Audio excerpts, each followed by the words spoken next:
Okay, an orbital with L equal to 0 can have only ml equal to or m sub l equal to 0 dha. Orbital with L equal to 0 kate jechuudha. Maal qaba? L equal to 0 kate maali? It only does what m sub l mee qaba? 0 qaba jenne. Eenyu ka L 0 qaba. Ka L 0 qabu m sub l mee qaba jechuudha. Magnetic quantum number can 0 qaba. However, orbital with L equal to 2 qabu jechuudha. L equal to 2 qabu maali? Azimuthal quantum number jechuudha. L equal to 2 qabu maali? Can have what? M sub L value of -1, 2 or +1. Kana jechuun akkuma yeroo dabre kaasuuf yaalaa turre L maal jenne? L orbital azimuthal quantum number kennuun kun isa keessa dabruu qaba jenne -1 irraa kaasee 0 through 0 up to positive isa sanii jechuudha. Positive isa kana ta'uu qaba jenne bifa kanuma ibsuu barbaade. Fakkeenyaaf yoo 0 ta'e L ngaa m maal moo ta'e jechuudha 0. Gaafa L 1 ta'e m sub L maal ta'uu danda'a? It could be 0 and also 1 and also 0 and also -1 and +1. Yeah, +1, 1 and -1 jechuudha. -1 show +1 jenne yoo 1 ta'e L. If L is 1, m sub L or magnetic quantum number should be -1 through 0 up to +1 or +L kennuun generally jechuudha. Guutumaa guututti positive L and negative L through 0 as keessatti positive and negative gaafa dubbannu kana ni beektanii isin ijoollee natural waan ta'eef maal jechuun negative fi positive gaafa dubbannu it should be 0 as negative yaada jedhu kaaf keessaa qaba jechuudha. Negative up to positive jechuudha. 0 should be 0 jechuudha. Fakkeenyaaf asirraa immoo negative 1 yoo jee negative 1 up to 2 yoo jee immoo fakkeenyaaf negative 1 jennee akkasii negative 0 point jennee akkasii 0 jennee sanboota takka 0 point akkas 0.1 akkas jechaa deemee takka dhaqee takka irraa lama dhaqu jechuudha. Kana jechuudha honus not a big deal. Can have ml values of L when L is 1, m is should be what to -1 is 1, 0 up to 1. There are 3 possible orbitals with what? With L equal to 1 kaje. Gaf L equal to 2 teo. Possibility meeqa jira jechuudha. Possibility 5 jira I think.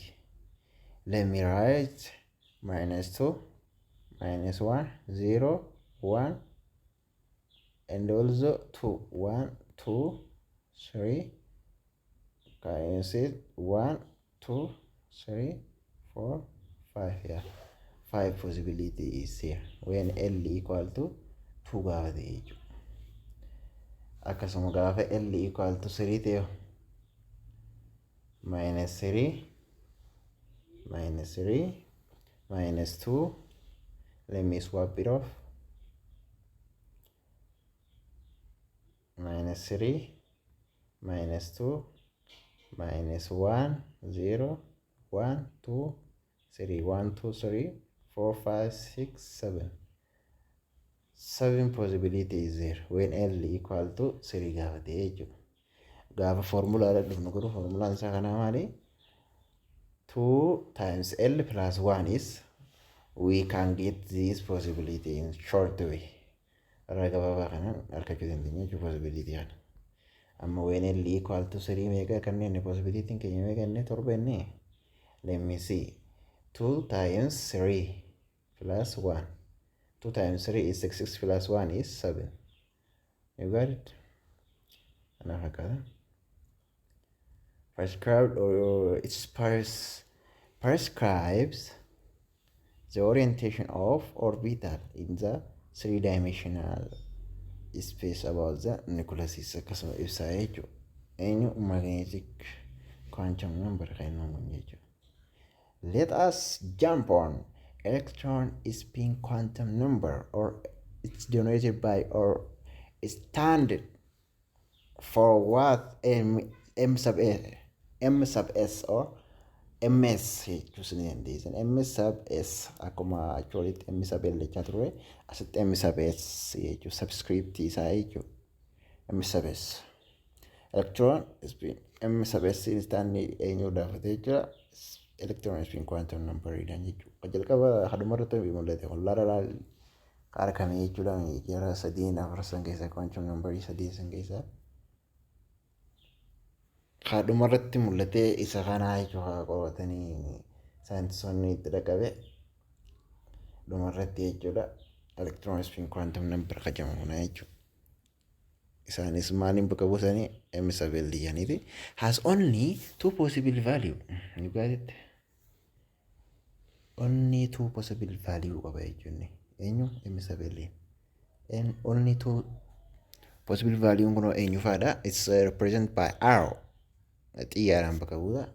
Minus half up to positive half jechuudha. Positive half fi negative half one dha jechuudha. When it's negative half, it should be down direction. When it's positive half, it should be show what? Increasing or up arrow is a area up. As you can see our formula, it's represented by what? Positive arrow up down. The name electron spin quantum suggests that electron have spin motion.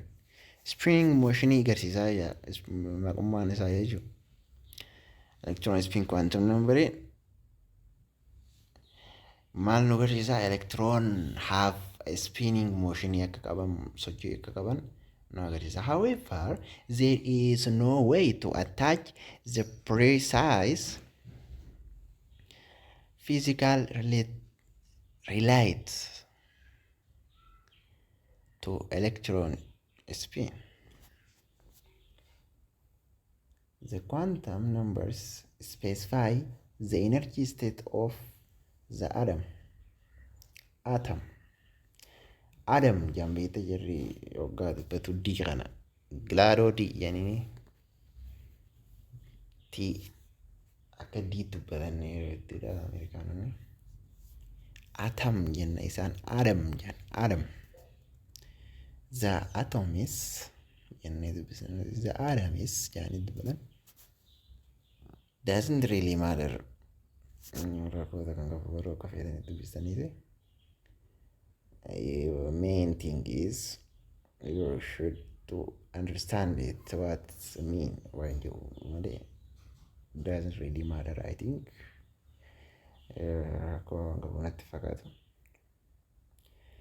Okay, let's jump on our realized lessons. Atoms energy levels or shell are given by n value. By the n value dhaan kan namaa jechuudha. Eenyu energiin akkuma actually ilaallee turre yeroo dabre jechuudha. Inni maal agarsiisa? Energy agarsiisa. If n is increase, energy is also increase inni turre. Akkasuma atoms energy level shell given by n kan nama jeesitti.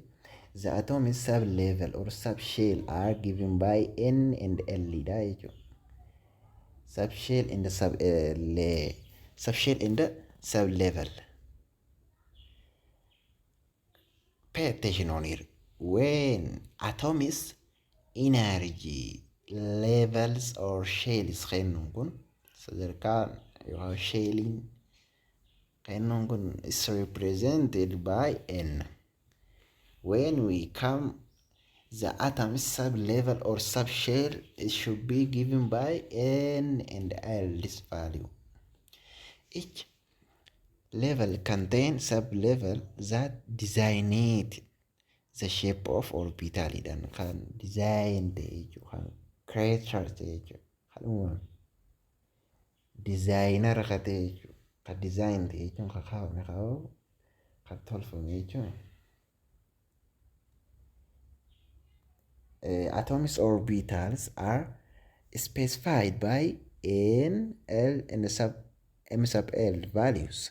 Thus, the three quantum number that describes the orbital express its size or energy, shape, and spatial orientation. Shape, spatial orientation, size, energy.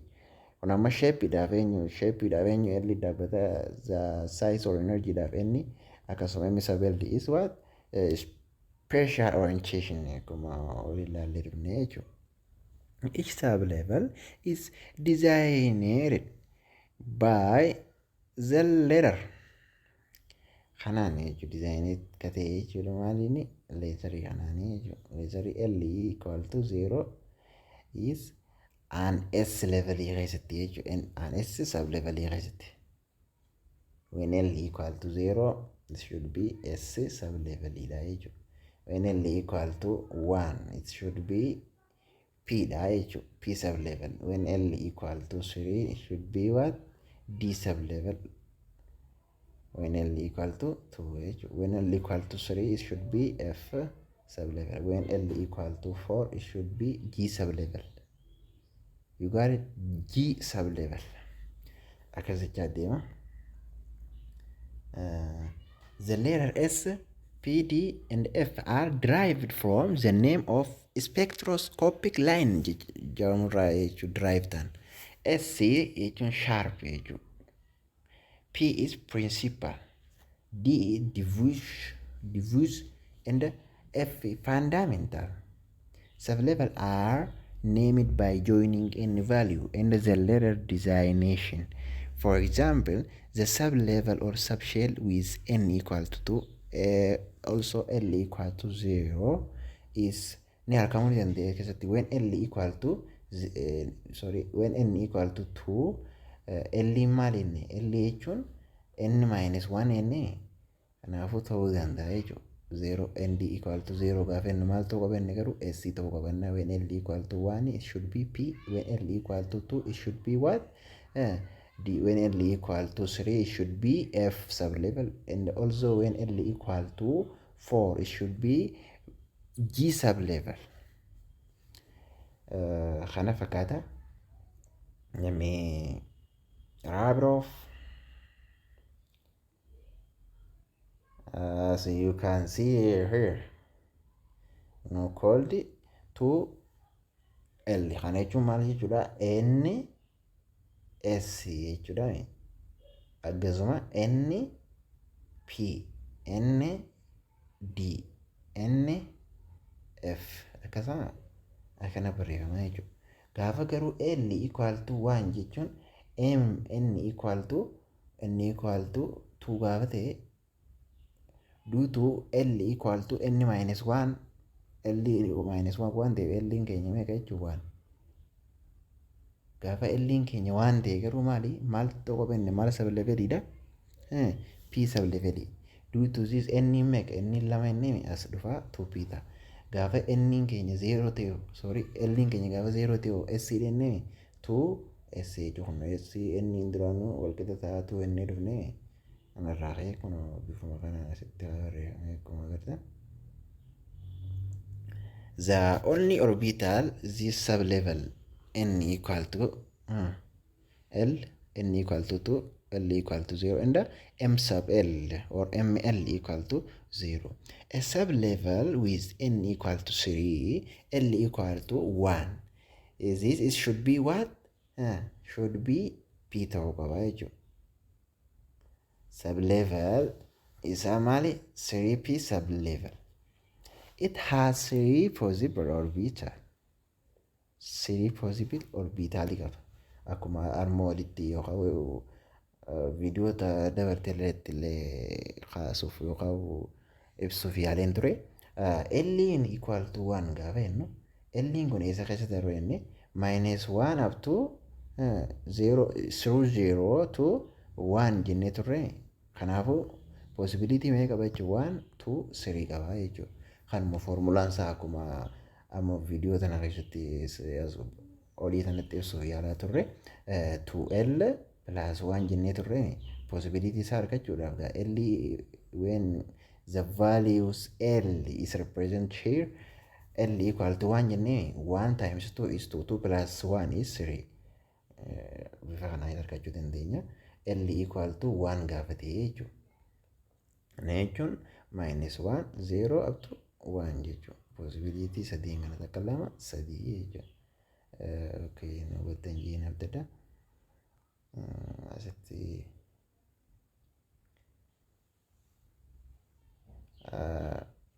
where we were, etc.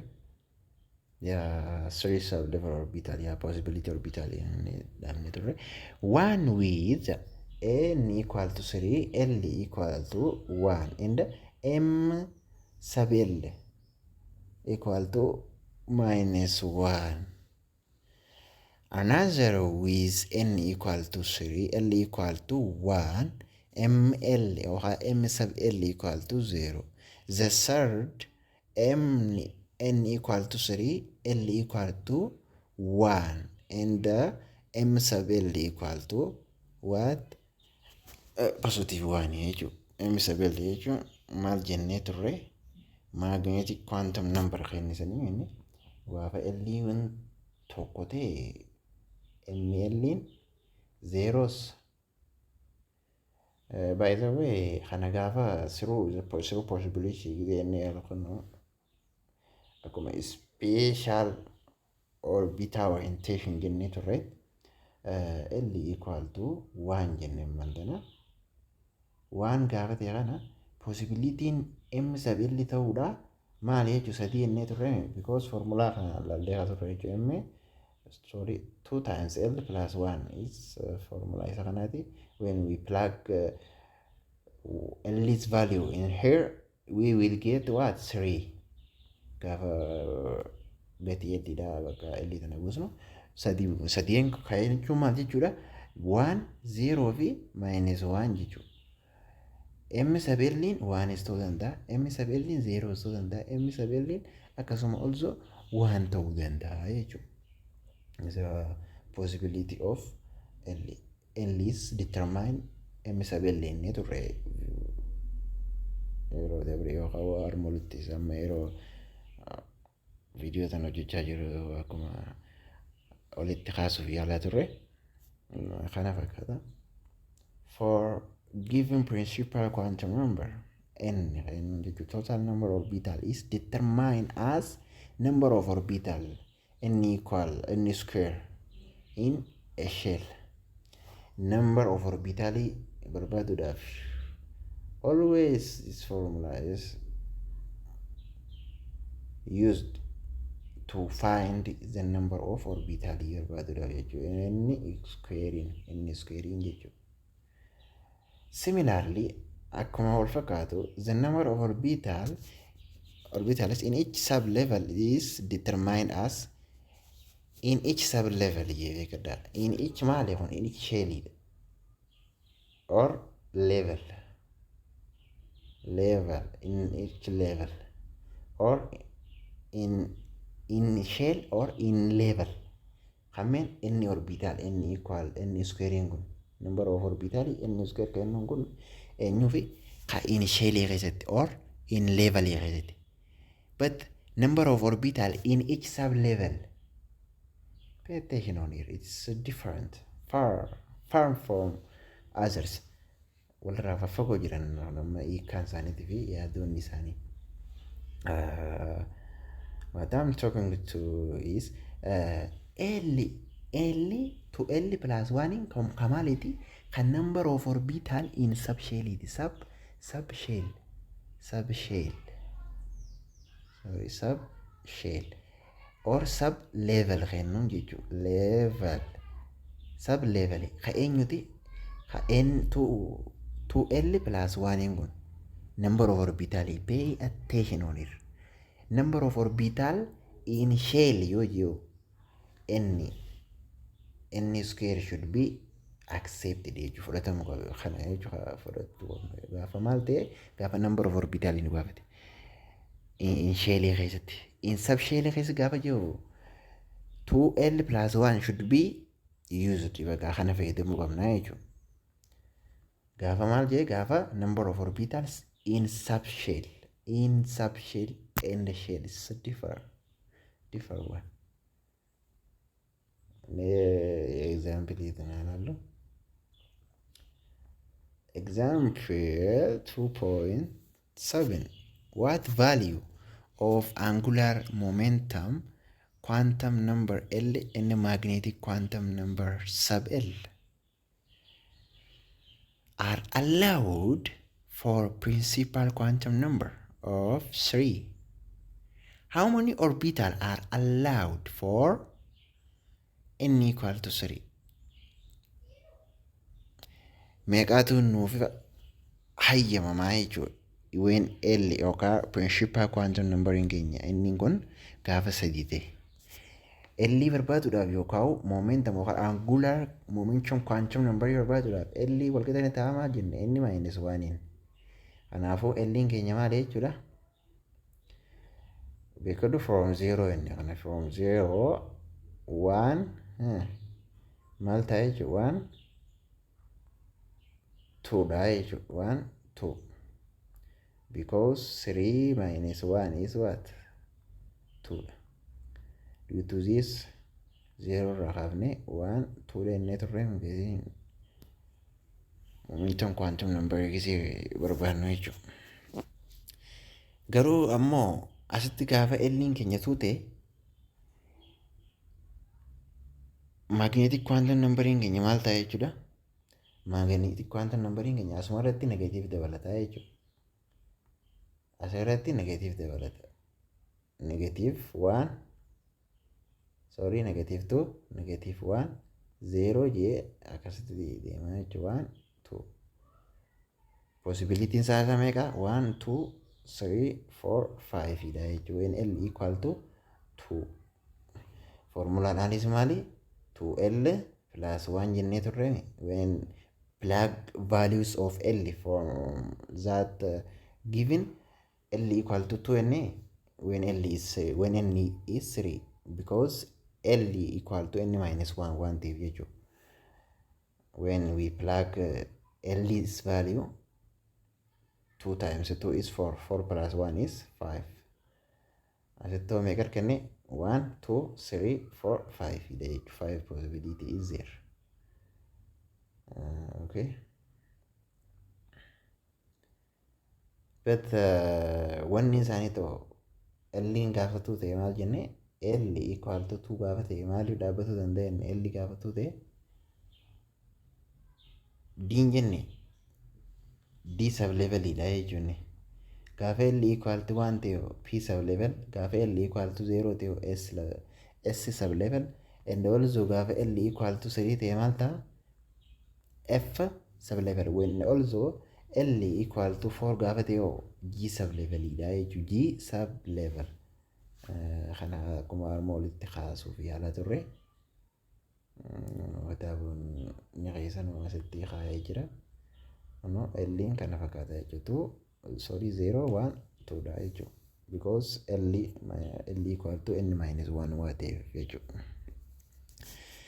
The determining M sub L for each L value kennuun kun no gaafa L 0 ta'e M L is akkasuma 0 ta'a. Gaafa L 1 ta'e M sub L maal ta'a jechuudha. Akkuma yeroo dabre yookaan amma jalqaba irratti kaasuuf yaalaa turre san L's value is determine M sub L M sub L eenyu murteessaa L dha murteessaa jechuudha. L yoo eenyu murteessa inni murteessaa jechuudha. N is or principal quantum number is determine L or momentum quantum number kennuun kana jechuudha. Magnetic quantum number is determined by what? By what? Magnetic quantum number in jechuudha. By momentum quantum number dha jechuudha. saniin ibsa. Saniin isa murteessaa jechuudha. Eenyu magnetic quantum number isaatu isa murteessa. L-tu isa murteessaa. L eenyu murteessaa? Yookaan eenyutu isa order godhe jechuudha. N-dha jechuudha.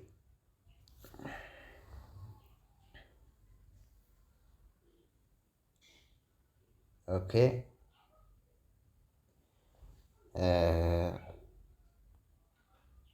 L akkuma asirratti gaafa L 0 ta'e M sabelliin 0, gaafa L 1 ta'e M sabelliin -1, 0 and also 1.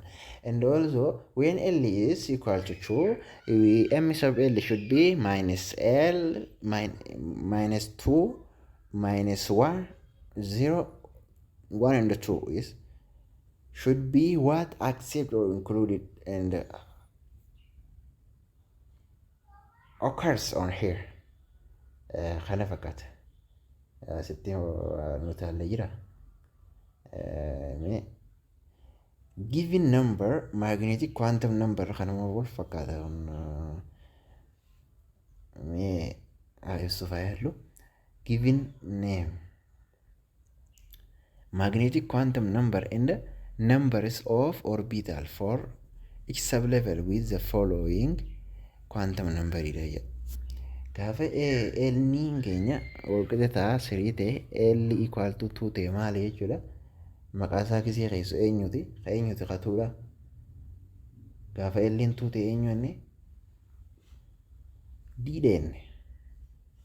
When L is 2 it should be D. Gaafa L keenya 1 ta'e P denne. Gaafa L keenya sirii ta'e F denne. Gaafa L keenya 4 ta'e maal jenne? G sublevel dha jenne. Naming gisee jiru kana baana. Okay, B C maal jedha? N keenya walqixa ta'a, sorry. N keenya N equal to 5 idee, but L keenya maali jedhe? Because L jechuun keenya amma fakkeenyaaf asitti N L equal to N minus 1 mere. Due to this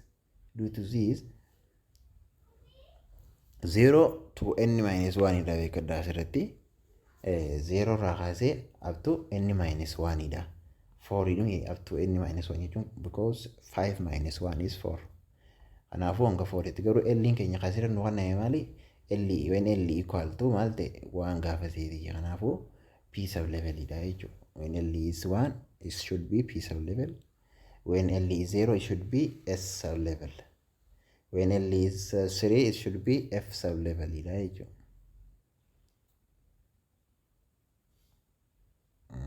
Kana naming gisee jiru.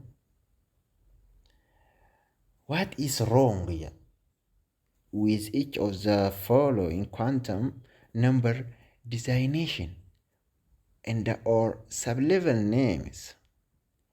A, B, C no kanname jira. N when L equal to 1, L equal to 2 dha. Sirriidha. Maaltu murteessaa? N keenya L isaa murteessaa inni. L jechuun from 0 to N minus 1 dha. Sorry. Gaafa akkana jennu kana gaa when N equal to 1 gaafa jennu N minus 1 maali 0 taati jechuudha. Kun akka inni jira hin jiru. This is wrong. And also L equal to 0 gaafa jenne assumption quantum number eenyu murteessan? Magnetic quantum number, sorry. Magnetic quantum number eenyu murteessan? L murteessa. L gaafa 0 ta'e M asirratti kun amma sirriidha. Sila N kun sirrii ta'e jechuudha. Kun maali kun 0 dha. M sabelliin keenyas maali 0 dha jechuudha. Kanaafuu kunis sirriidha sila. Kun amma sirrii miti jechuudha. You got it? Okay. Garuu immoo due to this wrong and one wrong ta'eef isaan kun hundinuu wrong ta'uu danda'an. Maaliif ta'uu danda'anii? L keenyatu isaan kana murteessuu danda'a jechuudha kana. Asii achi L keenyaa murteessuu danda'a. You got it? When L is got wrong isaanis deemanii dogongaruma ta'anii jechuudha. Dogongora garuu isin asitti wanni isin beekuu qabdan L'n N keenya L murteessa. N is determine L. L is determine M sub L. Kana beekuu qabdan bakka. This is must know. B irratti maal jedha? When N equal to 4, L keenya 3 ta'uu ni danda'a jedha. Sirriidha, L keenya 3 ta'uu ni danda'a because L is from 0 to N minus 1. Due to this, when we decrease from 4 1, we got 3. L keenya jechuudha 3 ta'uu danda'a jechuudha. Gaafa 3 ta'e M sub L keenya positive 1 ta'uu ni danda'a, ni danda'a. Because M sub L jechuun maal jechuudha? M sub L jechuun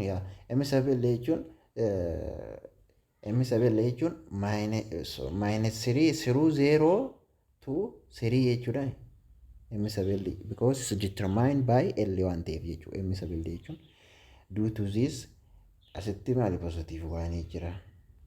Positive 2 jira, positive 3 jira. Kana keessaa tokko fudhachuu danda'a jechuudha. Eenyu? M sub L yaa kana ta'uu ni danda'a. But kana ta'uu ni danda'a garuu when L equal to 3 sub leveling keenya D ta'uu ni danda'a. Never ever should be D. Gaafa L keenya 3 ta'e maal ta'uu qabenne? F ta'uu qabenne. When L keenya equal to 4 ta'e G sub level ta'uu qabenne. Due to this is wrong. Akka gaafiin nu gaafatetti gaafiin maal nu jette? As keessaa kan wrong ta'e kamiidha? Kun amma wrongidha. Kunoo asitti kunimmoo karaa itti goonu karaa ittiidha. Right, sorry meeqoo wrongi wanni wajjin haafnu qalama isii wrongi wajjin karaa ittis qalama bareedaadha wajjin haafnu. No. Sorry, it is wrong. Considering it. Sorry.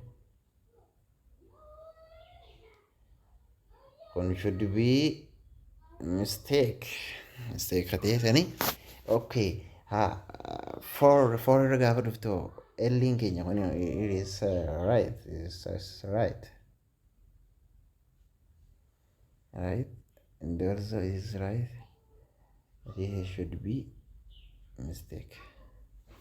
Exceed sani. Okay.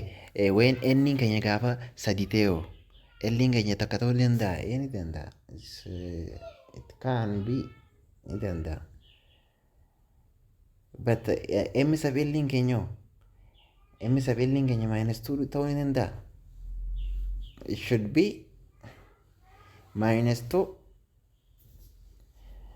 when L keenya minus 1 gaafa ta'e minus 2 danda'a hin danda'u. Because L keenya waan ta'e jechuun maal jechuudha? 0 minus 1 0 1 jechuudha. As keessaa foon qabu jechuudha L. Sorry M sub L. L keenya garuu as keessatti maali? 2 ta'uu ni danda'a. Asirra garuu kan hubanname maali jechuudha? Waan ta'eef asitti L M sub L waan murteessu jecha M sub L isa taruu hin danda'u jechuudha. Isa utaaluu hin danda'u jechuudha. Saniifuu wrongii jechuun kunoore tuuppii ta'uu ni danda'a. Yaa ni danda'e. Because L keenya waan hin jenne saniifuu it can be. Kun garuu wrong jenne. Okay, determine L. Amma fakkeenyaaf L asittuu ni jira. Asittuu L keenya gaafa waan ta'e eenyu jechuudha. M sub L keenya minus 1 0 fi 1 jedha. Kun asitti maal jedha kunoo? Asitti gaafa L keenya waan ta'e minus 2 ta'uu ni danda'a yaa kunoo M sub L.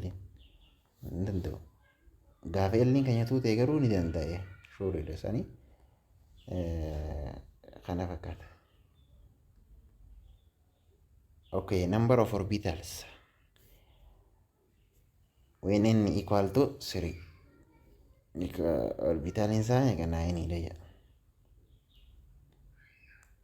3s equal to 1, 3p equal to 3, 3d equal to 5. Tootaliin isaa meeqa? Tootaliin isaa 9 dha jechuudha. Liin keenya gaafa maal ta'e? Liin keenya gaafa inni keenya gaafa 3 ta'e jechuudha. Amma maalitti sabsheelii ta'e kasheelii ta'e jechuudha. Ka levelii isaa number of level. Okay, number of level ጊዜ ነው m sub l ጊዜ ነው m3 orbital ጊዜ ነው ማለት s'n keenya maali jechuudha. S'n keenya kana baaddachuu danda'a. Gaafa s'n keenya 1 ጊዜ ነው akkasuma p'n keenya 3 dha gaafa innoo kana jechuudha. Bifa kanaan let me rewrite boxii kana akka kaafata jechuudha. Let me rewrite akkanatti boxii kana 1 2 3 dha jechuudha. Kana 3 orbital ጊዜ ነው 1 orbital 2 orbital 3 orbital. Diin keenya meeqa qaba jechuudha? Orbitalii 5 qaba jechuudha. Diin keenya 5 qaba. 1 2 3 1 2 3 4 5 orbitaliin keenya kana waggaa walitti ta'u orbitaliin isaa kana meeqa? Ka diidha meeqa inni? Ka eedha. Ka sidha meeqa? Takka qaba. Orbitalii takka qaba inni. Takka qaba. Kun meeqa? Kun 5 qaba inni. Takka 2 3 4 5. Ka maaliiti? Ka diiti. Ka piidhaa ta'u 3 qaba. 3 plus 5 is 3 plus 5 it's 9. 9 plus 1 is 3 plus 5 is 8. 8 plus 1 is 9 jechuudha. Kana fakkaata. 9 bifa saniin dhufe. I'm gonna stop on here. I'll start from here. Until then, happy studying.